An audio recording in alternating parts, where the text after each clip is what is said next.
James Rollins is a master of the serial thriller, but his new series takes us back to the blockbuster world of science fiction fantasy. The Starless Crown gives us heroes and a young heroine who band together through broken landscapes and epic battles to try to stop an apocalypse.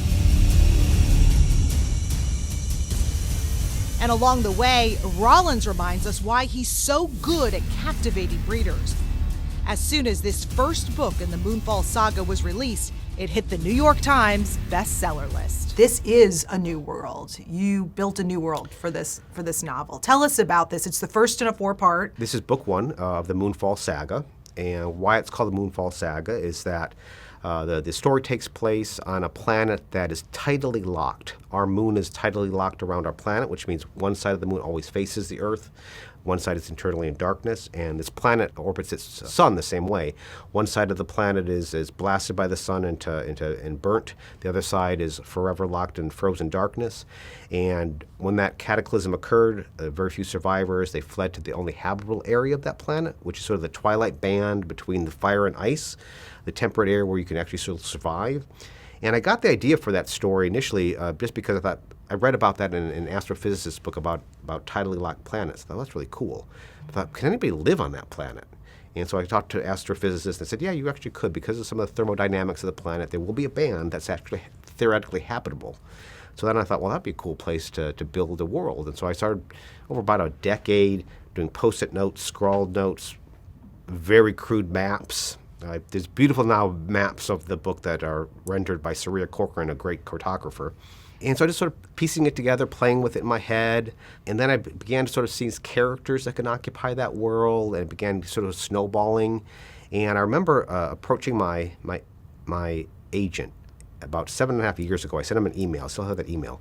And I said, I have this idea for this story, but I don't know if it should be a thriller, if I should try to do a modern version of this story, maybe we discover a planet that's like this, or maybe the Earth stops spinning, or something really cool like that.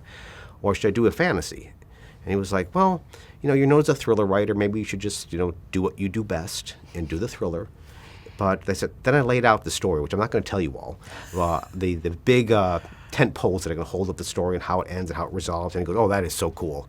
Forget what I just said. Do the fantasy version of that. And so that was sort of the push towards, getting the story started and putting it on paper. As I was reading it, I was feeling like the excitement of what it must be like to start forming that world and just having it sort of roll through your brain. And well, that's the greatest thing about being an author is you get to create your own world. And in this world, because that landscape is so harsh, you have these extremes of hot and cold, of ice and fire. You have the areas of the edges that are very extreme. And me being a former veterinarian, I want to make the biology to be authentic.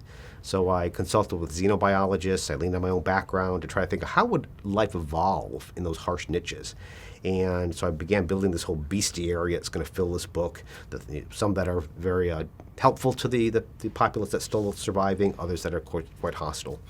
And then I got the idea, wouldn't it be fun to make this book sort of like a scientific naturalist journal? So throughout the book, you're going to see sketches, like the meerbats, these gigantic carnivorous bats, and the other weird creatures that populate that world. So I want you, when you're reading the book, to have this feeling like you're reading an old naturalist's history of this planet, along with this big roller coaster of adventure. Find out Rollins' connection to Mizzou, how he helps feral cats every month, and what he does for inspiring writers. All that and more in the full interview at hecmedia.org.